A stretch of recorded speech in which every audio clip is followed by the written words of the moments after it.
Hello guys, welcome back to our channel सोलोटीज। और आज मैं आपके लिए लाई हूँ द ग्रेट एक्सपेक्टेशन। ये मूवी रियलिटी के बहुत करीब है और कई बार ये कहानी आपको देखने में काफी रियल लगती है। ये एक रोमांटिक लव स्टोरी मूवी है। तो चलिए समझते हैं मूवी की कहानी को।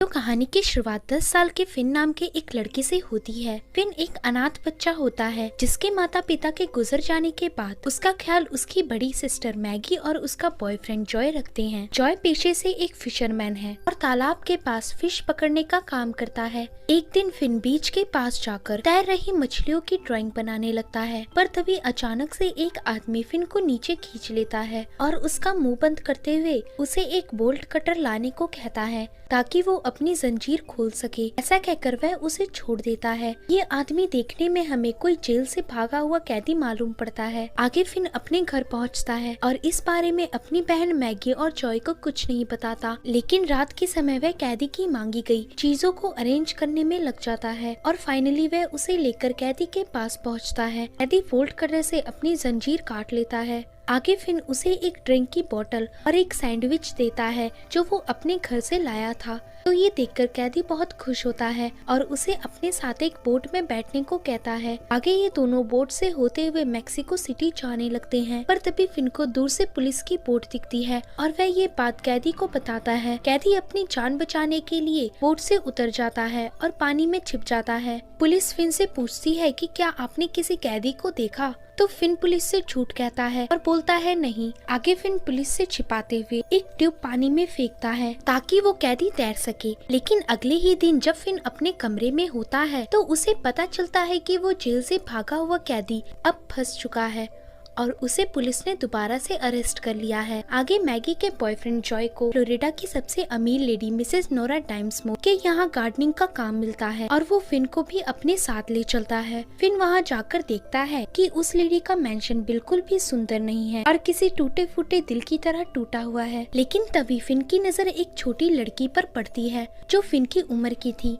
फिन उस लड़की की खूबसूरती देखकर एक पल के लिए खो जाता है। बाद में उसे पता चलता है कि ये लड़की मिसेस नोरा डाइम्समोर यानी इस मेंशन के मालकिन की नाइस थी और इसका नाम एस्टेला था। जब फिन मिसेस नोरा से मिलता है तो नोरा उसे एस्टेला के साथ डांस करने को कहती है, लेकिन फिन मना करता है और कहता है कि उसे डांस करना नहीं आता, पर वो पेंटिंग बहुत अच्छी कर लेता है। और इसके बाद नोरा एस्टेला को एक पोज में बैठने को कहती है और अब फिन एस्टेला की ड्राइंग बनाने लगता है। वहीं इसी दौरान नोरा फिन से बिल्कुल धीमी आवाज में पूछती है कि क्या तुम्हें एस्टेला पसंद है, तो फिन जवाब देता है एस्टेला काफी खूबसूरत है लेकिन वो काफी घमंडी भी है, तो उसे नहीं लगता कि वो कभी भी उससे प्यार करेगी। तो नोरा कहती है कि वो तुमसे जरूर प्यार करेगी और तुम्हें पसंद भी करेगी, लेकिन समय रहते वो तुम्हें छोड़ देगी। तो ये सुनकर फिन उस टाइम नोरा के कहने का मतलब नहीं समझ पाता और बाद में जब फिन पानी पीने फाउंटेन पहुँचता है तो वहाँ एस्टेला भी आ जाती है और पानी पीने के बहाने उसे किस कर लेती है, जिससे फिन को पता चलता है कि अब एस्टेला भी उसे चाहने लगी है और इसी याद में फिन एस्टेला की पेंटिंग बनाता है। आगे फिन बार बार उस मेंशन में जाने लगता है और डांस सीखता है। फिर धीरे धीरे वक्त बीतता है और ये दोनों काफी जवान और खूबसूरत हो जाते हैं। वहीं नूरा काफी ओल्ड और बदसूरत हो जाती है, साथ ही उसके दिल में भी काफी बुराई भर जाती है। फिर उस वक्त तक एक पेंटर बन चुका था और एस्टेला अब उसे पहले से भी ज्यादा पसंद करने लगी थी। पर एक दिन जब एस्टेला फिन के घर आती है और दीवार में पेंटिंग देखती है, वो वही पेंटिंग थी जो फिन ने अपने बचपन में बनाई थी। एस्टेला इनकी तारीफ करती है और कहती है कि ये काफी खूबसूरत है, तुम्हें न्यूयॉर्क जाना चाहिए, वहाँ तुम्हें इन पेंटिंग के अच्छे दाम मिलेंगे। ऐसा कहकर एस्टेला धीरे धीरे फिन के पास बढ़ती है, उसे सिड्यूस करती है और जब फिन का खुद पर काबू नहीं रहता तब एस्टेला उसे किस करके वहाँ से जाने लगती है। ये देखकर फिन एस्टेला को रोकता है। दरअसल एस्टेला बचपन से ही फिन के साथ ऐसा करती आई थी, वह हमेशा से फिन को उकसाती थी और एन वक्त में उसे छोड़कर चली जाती थी। यहाँ पर भी एस्टेला फिन के साथ ठीक ऐसा ही करती है और फ्रेंच में कुछ कहकर वहाँ से चली जाती है। फिन उसका अगले दिन पीछा करता है, लेकिन वहाँ पर उसे एस्टेला नहीं नहीं बल्कि नोरा मिलती है। नोरा फिन को समंदर के पास ले जाती है और उसे अपनी कहानी बताती है। कहती है कि 35 साल पहले उसे उसके बॉयफ्रेंड ने धोखा करके छोड़ दिया था, जिसके बाद से उसका प्यार से विश्वास उठ गया और इसलिए उसने एस्टेला के मन में बचपन से ही प्यार के लिए जहर घोल दिया। एस्टेला तुम्हें रास्ता दिखाएगी, वो तुम्हें तड़पाएगी, लेकिन किसी भी वक्त वो तुम्हारा साथ छोड़कर चली जाएगी और वो हर मर्द के साथ ऐसा ही करेगी। लेकिन इन सब बातों से फिन को कोई फर्क नहीं पड़ता। वह तो सिर्फ एस्टेला से मिलना चाहता था। फिन पूछता है कि एस्टेला इस वक्त कहाँ है, तो नोरा बताती है कि वह अपनी स्टडीज के लिए स्विट्जरलैंड गई है। तो ये सुनकर फिन का दिल टूट जाता है और वो कई सालों तक पेंटिंग करना और उस मेंशन में जाना बंद कर देता है। साथ ही वो अपना पूरा ध्यान फिशिंग में लगाता है, जिससे वो काफी हद तक स्टेबल हो जाता है और खुश रहने लगता है। लेकिन एक दिन उसके पास एक आदमी आता है जो उसे बताता है कि मेरे एक एम्प्लॉय को तुम्हारी पेंटिंग काफी पसंद आई है और वो तुम्हारी पेंटिंग को न्यूयॉर्क के आर्ट गैलरी में शो करना चाहती है। तो ये सुनकर फिन उसे साफ मना कर देता है, लेकिन उस आदमी के ज्यादा जिद करने पर फिन कुछ सोचता है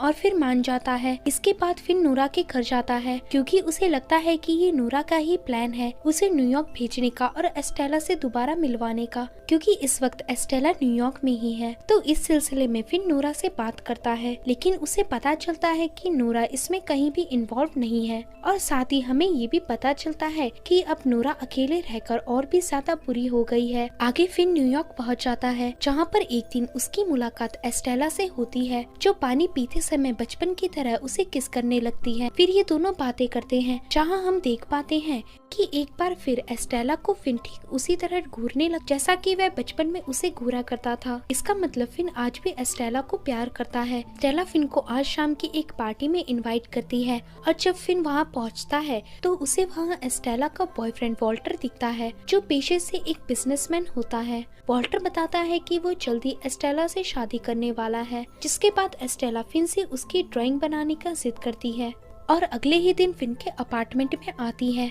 फिन उसे देखकर हैरान होता है और एस्टेला एक के बाद एक अपने सारे कपड़े उतारने लगती है। फिन उसे देखकर खुद पर काबू रखकर पेंटिंग बनाता है, लेकिन अचानक से ही एस्टेला वहां से बिना बताए चली जाती है। एस्टेला के जाने के थोड़ी देर बाद ही वहां पर एस्टेला का बॉयफ्रेंड वॉल्टर आ जाता है। वॉल्टर पेंटिंग देखकर भाप लेता है कि यहाँ पर एस्टेला आई थी। वॉल्टर फिन को बताता है कि एस्टेला उसके साथ भी ठीक वैसा ही पेश आती है जैसा कि फिन के साथ, और इसलिए वॉल्टर उससे परेशान हो गया है और शायद वो उससे एंगेजमेंट तोड़ लेगा। तो ऐसा कहकर वॉल्टर वहां से चला जाता है। आगे फिन और एस्टेला एक दूसरे से मिलते हैं, जहाँ पर एस्टेला बताती है कि वो डिसाइड नहीं कर पा रही कि वो किसे चुने, फिन या फिर वॉल्टर को। तो फिन कहता है कि उसे पता है कि वो ये सिर्फ लोगों का दिल तोड़ने के लिए करती है। ऐसा कहकर फिन वहाँ से चला जाता है। इसके बाद फिन आर्ट गैलरी पहुँचता है, लेकिन उसका दिल पूरी तरह कहीं और होता है। असल में वो एस्टेला की याद में खोया था और बार बार बाहर बरसती हुई बारिश को देख रहा था। लेकिन फिर उसे अचानक से प्यार का एहसास हुआ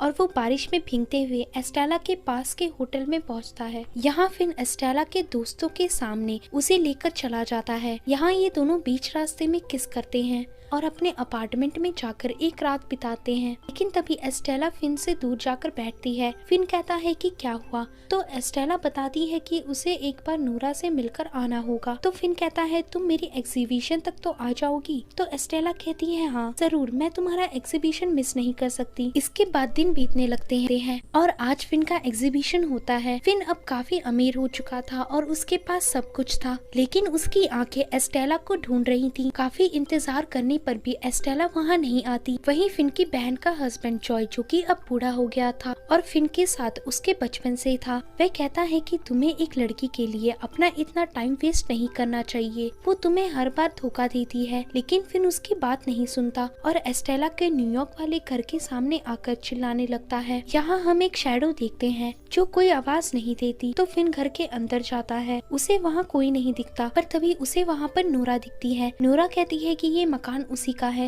लेकिन वो यहाँ पर बहुत कम आती है, इसीलिए एस्टेला यहाँ रहा करती थी। फिन पूछता है कि एस्टेला किधर है, तो नोरा बताती है कि उसकी तो शादी हो गई उसके बॉयफ्रेंड वॉल्टर के साथ। मैंने तुम्हें पहले भी आगाह किया था कि वो सिर्फ तुम्हारा यूज करेगी, लेकिन तुमसे कभी प्यार नहीं करेगी। यहाँ तक कि उसने आखिरी बार वॉल्टर से शादी करने के दौरान भी तुम्हें तड़पाया, मैनिपुलेट किया और फिर छोड़ दिया। ये सब उसे मैंने ही सिखाया था। तो ये सुनकर फिन को बहुत बुरा लगता है। वो नोरा का हाथ अपने सीने की तरफ ले जाता है और कहता है कि ये मेरा दिल है और ये अब पूरी तरह टूट चुका है। ये लाइन सुनने के बाद नोरा को अपनी गलती का एहसास होता है। उसे लगता है कि फिन का दिल भी ठीक उसी कदर टूट चुका है जिस कदर एक दिन उसका टूटा था। इसके बाद जब फिन ऊपर देखता है तो हम देखते हैं कि एस्टेला वॉल्टर के साथ एक दूसरे देश पहुंच रही है।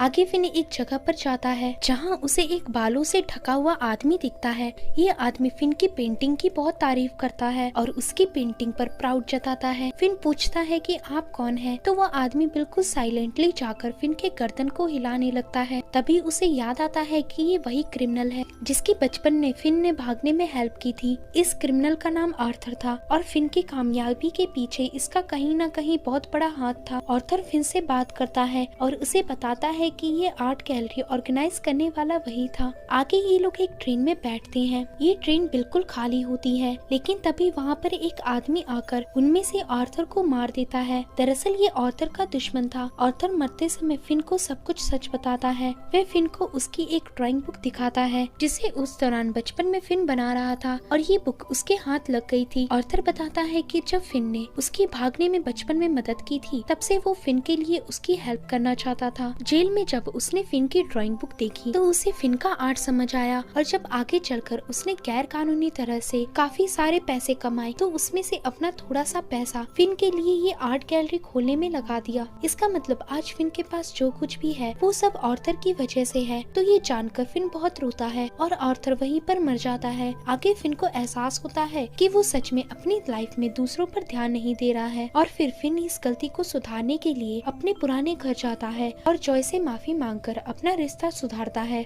इसके बाद फिन नोरा के पुराने घर पहुंचता है, पर तभी वहां उसे एस्टेला जैसी एक छोटी बच्ची दिखती है। फिन उसका पीछा करता है और वो समंदर के पास पहुंच जाता है जहां उसे एस्टेला दिखती है। दरअसल ये बच्ची एस्टेला की होती है और अब एस्टेला का वॉल्टर से डिवोर्स हो चुका है। यहाँ फिन एक बार फिर एस्टेला को देखकर खो जाता है और फाइनली उसे प्रपोज करता है। इस बार एस्टेला उसे अपना लेती है क्योंकि उसकी बच्ची के साथ रहकर उसका भी नेचर बदल चुका था। तो कुछ इस तरह इस मोड पर आकर ये मूवी एंड हो जाती है। होप है कि आपको मेरा एक्सप्लेनेशन पसंद आया होगा। अगर वीडियो पसंद आता है तो वीडियो को लाइक और चैनल को सब्सक्राइब कर दे। आप हमें इंस्टाग्राम पर भी फॉलो कर सकते हैं। इंस्टाग्राम का लिंक आपको डिस्क्रिप्शन पे मिल जाएगा। तो आज के लिए बस इतना ही। मिलते हैं नेक्स्ट वीडियो में। सी या।